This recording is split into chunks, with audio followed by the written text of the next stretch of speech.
What's up, tribe? How you guys doing? This is going to be your review for the Love and Hip Hop Miami reunion, season 3 reunion part 2.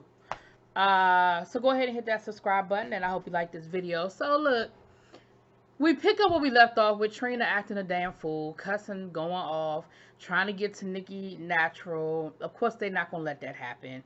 So Trina says, you're not going to disrespect me. She changes her clothes, and she literally leaves the building. They convinced her to come back. Mona probably got her on that phone and was like, you don't get the rest of your paycheck unless you finish the reunion, right? And so then Trina put the car in reverse and she came back. So she eventually came back to the couch. Although she might as well have stayed gone because she ain't add nothing else to the rest of the damn show. But whatever. I guess I'm the only one that likes Kendall. I looked at a lot of other reviews and nobody likes Kendall but me. I think he's hilarious. I like him. But okay, I'm in the minority, it seems like. Now, then we get to, I had forgotten that Suki Honey and Shay had a moment earlier this season. So they kind of got to going back and forth. But, they sort of diffused that before it evolved, before it escalated into anything else. Then they started talking about the daggone Baps tour, honey. And what's the only thing I can say about that, because they didn't really give me nothing new. The only thing I can say about that we didn't already know was one of the women in the bar, one of the white women at the bar, had recited some lyrics that had the word, had the N word in it. And Suki Honey got upset, and she said that was part of the reason why she didn't want to perform, because she felt like the way that they were kind of talking to them and treating them, she felt like she was like, slave and master, and, you perform for me, which is kind of what I was saying when I did my review. If you go back to my review, I was kind of saying that, I felt like I felt like that too. But then they got into this whole conversation about whether it's okay for white people, if they're repeating, if you're repeating lyrics, is it okay for them to say the N word? And they got into this whole debate back and forth, back and forth. I'm not going to get into it. My opinion is this: if you put it in your song and you want fans, and you can't be mad at the fans for reciting your lyrics. That's my 2 cents, and it is what it is. And that's coming from somebody. I do use the word. I'm not going to sit here and pretend like I'm so holier than thou. Oh my gosh, I would never call. I use it. But I think that if you put it in your lyrics and you want fans, and you're going to have fans of all races, then they're going to use the words. It is what it is. Moving on.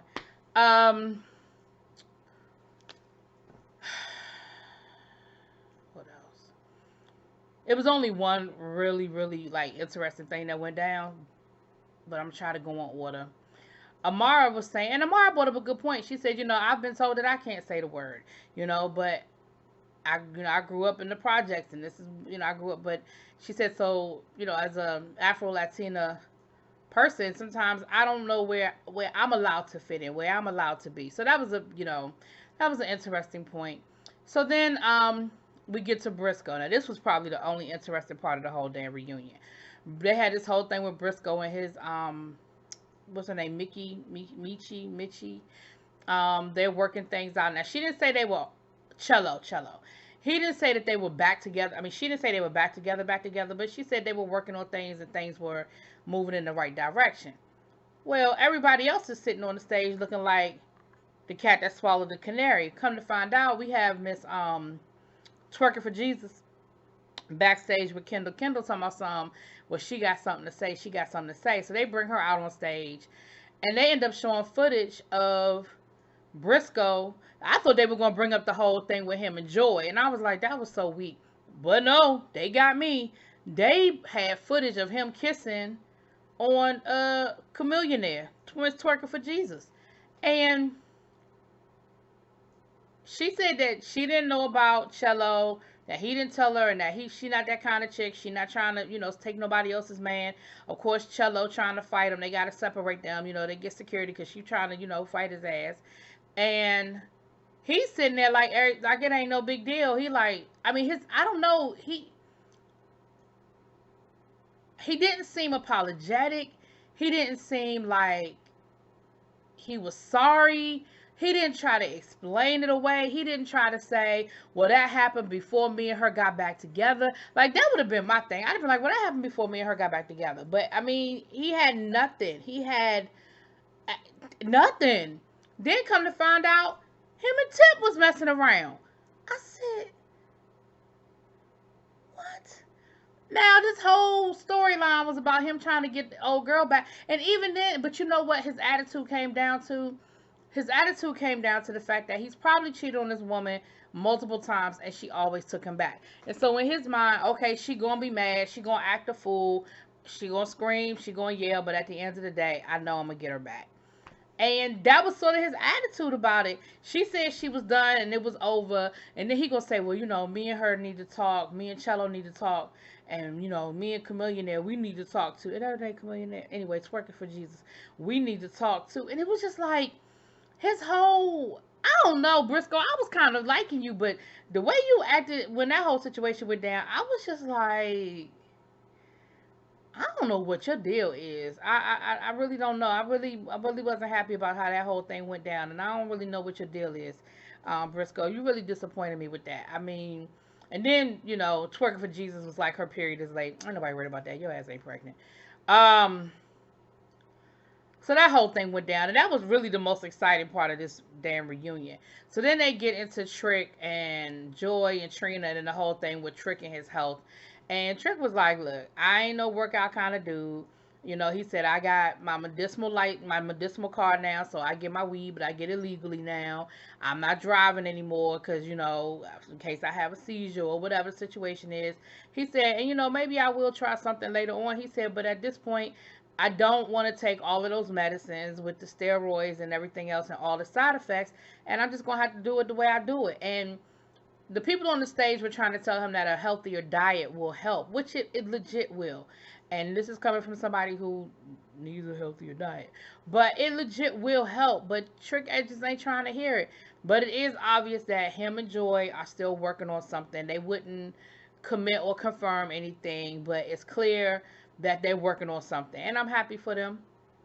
And I hope it works out for them because I really do like them. Then they got to talking to Suki Honey about the situation with her kids, and she was saying, you know, that, you know, she knows she got to hustle and she got to do what she had to do, but at the end of the day, it'll all be worth it because her kids are gonna be in a better place than where she is. Same thing with Hood Brad. Hood Brad was like, look, I hear what my sister's saying, that she's stressed out and she needs some help, but all I know how to do to help is to grind. She was like, one of us got to get it out. She said, one of us got to make it out. One of us got to be successful. One of us got to make it out. And so, again, I hear you, Hood Brad, but I don't feel like you understand really how bad the situation is with your sister. And, I mean, almost borderline you just being selfish. But, again, I understand that in her mind, the way that she's helping is by getting them out. But whatever. What else went down? That was pretty much it. Yeah. I mean, really, honestly, the second half didn't really give me a whole lot.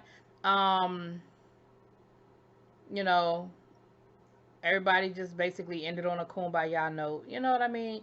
So we'll see we'll see what next season brings. But it was a decent reunion, but it just wasn't a whole lot with that second half. But that whole thing with Brisco did throw me because I was like, they didn't even show any of that on the show. Like, they didn't even film, you know, they didn't even show us any of that. So it wasn't part of a storyline. It was sort of like what they did with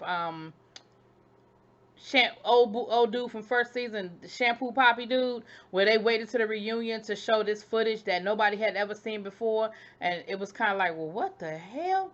That's kind of what they did to Brisco. Poor Brisco. He got the champagne poppy treatment. Anyway, that's pretty much what it was. Again, they ain't really, other than Bobby.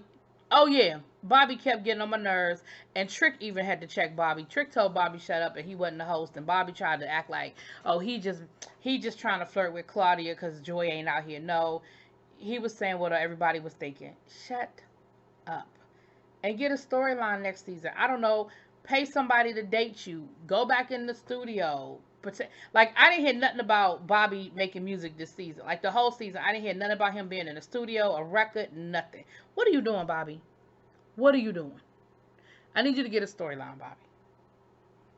Because you didn't have no reason to be at this reunion.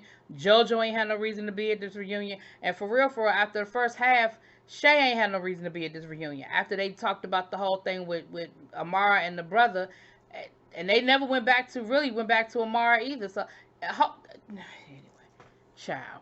Bye.